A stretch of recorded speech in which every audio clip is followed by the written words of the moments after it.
This film review and recap is about 5 years late, but I did want to talk about the groundbreaking film Parasite. Directed by South Korean auteur Bong Joon Ho, Parasite won the Academy Award for Best Picture and Best Director. The film is a class critique, but the characters aren't just stereotypes of rich and poor. There's more going on in the film than class. Much of the film is about identity.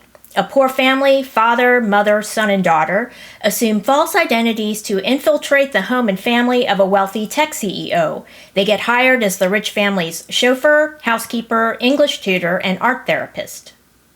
The film ends with extraordinary violence, in which two fathers, one rich, one poor, dress up as American Indians for a child's birthday party and become caught up in a brutal confrontation, which harkens back to the wars between cowboys and Indians in America.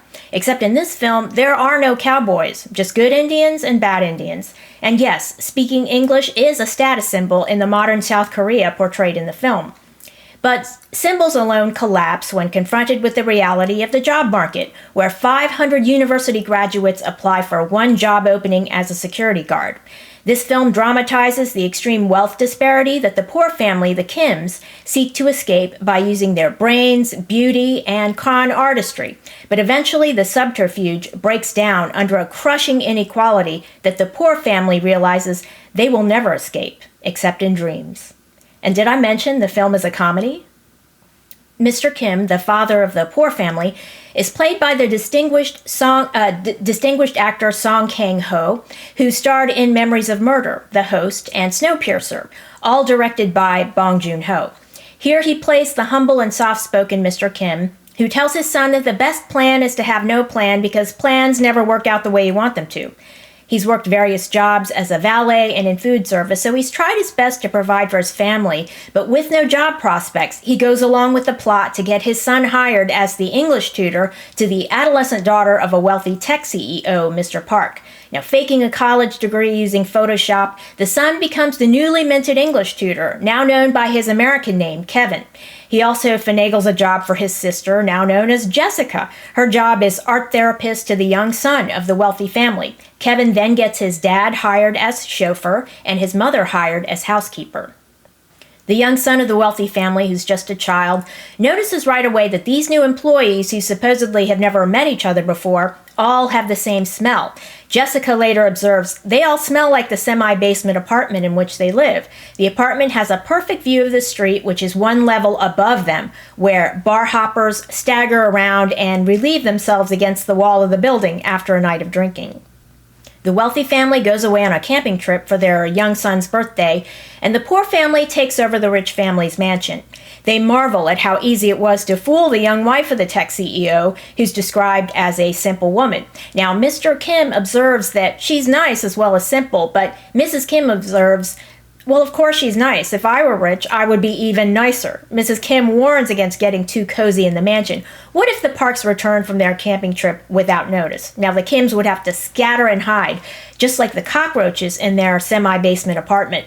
And so here the movie's theme is introduced, of cockroaches or parasites. No matter how nice the wealthy Park family seems, they view the Kims who work for them as parasites. While they're enjoying the mansion during the wealthy family's camping trip, a torrential rainstorm begins, and the old housekeeper who they had forced out through con artistry returns.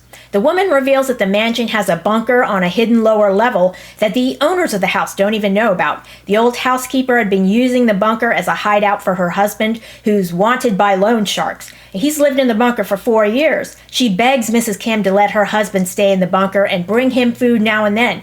She appeals to their shared identity as poor folks, but Mrs. Kim says, "I'm not poor, I have a job." And she's about to call the police when her family, who'd been eavesdropping, tumble down the stairs and the old housekeeper figures out the scam. Here we learn the old housekeeper's backstory. She has an artistic sensibility, and so does her husband, who used to run a cake shop, which was funded by loan sharks and went bust. Now, the old housekeeper berates the Kims for drinking themselves stupid and being blind to the artistry of the architect who built such a one-of-a-kind mansion for rich folks.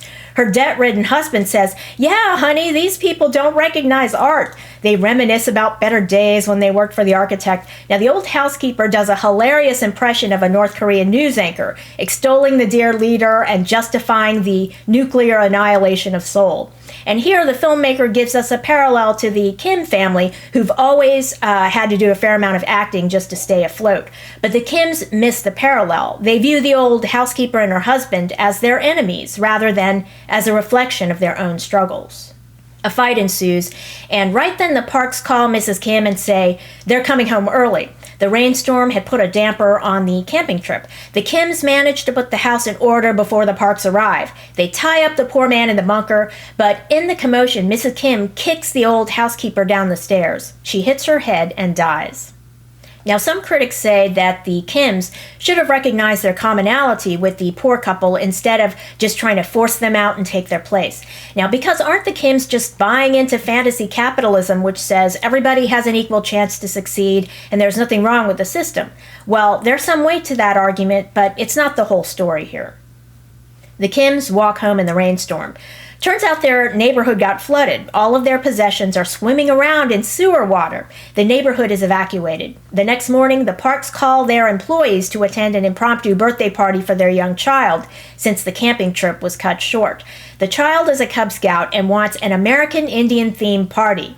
The Kims all manage to get to the party separately, since they're supposed to be unrelated to each other, but by then the subterfuge is beginning to wear on Mr. Kim. His employer, Park, tells him, "Here, put on this Indian chief headdress and pretend to be Indians with me. We'll attack the party and my son will kill us both." Now, Mr. Kim has just been through a nightmarish couple of hours. He's lost his home, his possessions, he's wearing government giveaway clothes, he just fought a war with the old housekeeper and her husband, and he's not in the party mood. But Park tells him, "I know you don't want to do this, but I'm paying you. You have to do this." At that point, the old housekeeper's husband crawls out of the bunker and attacks Kevin, and Kevin is lying on the kitchen floor with blood pooling around his head. The man grabs a chef's knife. Jessica is standing in the garden holding the birthday cake. He stabs Jessica in the heart. Everybody starts screaming, running in all directions. The young child sees the attacker, has a seizure, and passes out. Now, his father picks him up and tells his chauffeur, "Get the car." But the chauffeur, Mr. Kim, is holding his dying daughter in his arms. He doesn't move. The attacker sees Mrs. Kim, who kicked his wife down the stairs, and he tries to stab Mrs. Kim next, but she's a strong lady. She kills the man by stabbing him with a skewer. As he dies, he's laying on top of the car keys, and Mr. Park shoves his body off the keys and is suddenly overwhelmed by the man's smell. After living in the bunker for 4 years, he smells like mold, damp, whatever else is living in the bunker, parasites maybe. At that point, Mr. Kim, whose daughter has just died in his arms, loses his mind. He grabs the knife that was used to kill his daughter, chases after Mr. Park, and stabs him in the chest. And then he runs away. The rest of the film is an epilogue.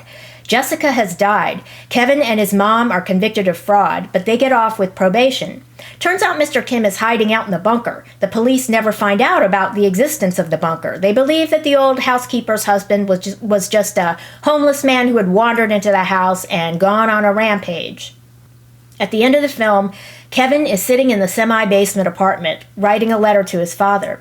He writes that someday he will get his father out of the bunker. Kevin says he will become a success in life. He will make enough money to buy the mansion, and then all his father will have to do is walk up the stairs out of the bunker, and they will all be together again.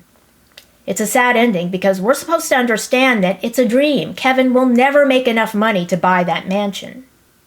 The ending disturbed a lot of people. They thought the director was hating on poor folks by making them responsible for all the violence.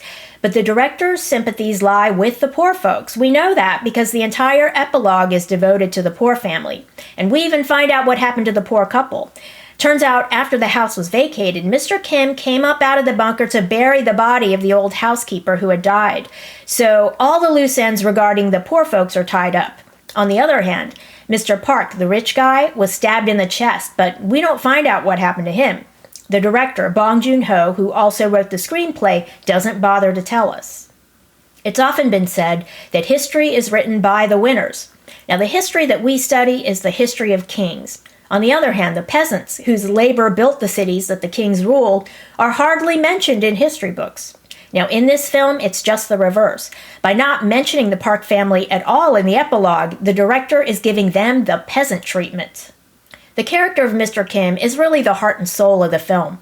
At the end, when his daughter has died, he's enraged because he realizes she died because of him, because he was trying to make a living and because life is unfair. They all had to assume fake identities and put themselves in harm's way, and this system is unfair.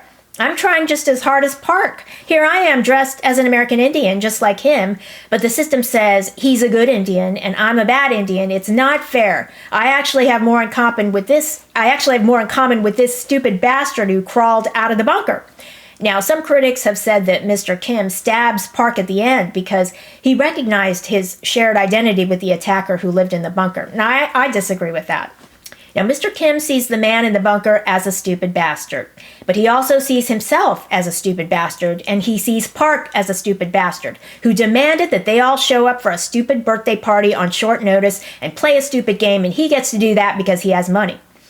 So at that moment, the fake identity falls away. Mr. Kim takes up his real identity, that of a grieving father. And just like in a real war, in the heat of battle, the killing is not calculated. He brutally stabs the last stupid bastard in his sights, the one who forced his entire family to come to the fatal birthday party. This film left me speechless, shocked, and numb. However, the film is a comedy. If it were just a drama, it would have been too emotionally draining. Now, the filmmakers have said in interviews that although we're supposed to understand Kevin will never make enough money to buy the house, they believe Kevin will be able to get his father out of the bunker somehow. And I believe that that would be more in line with his character.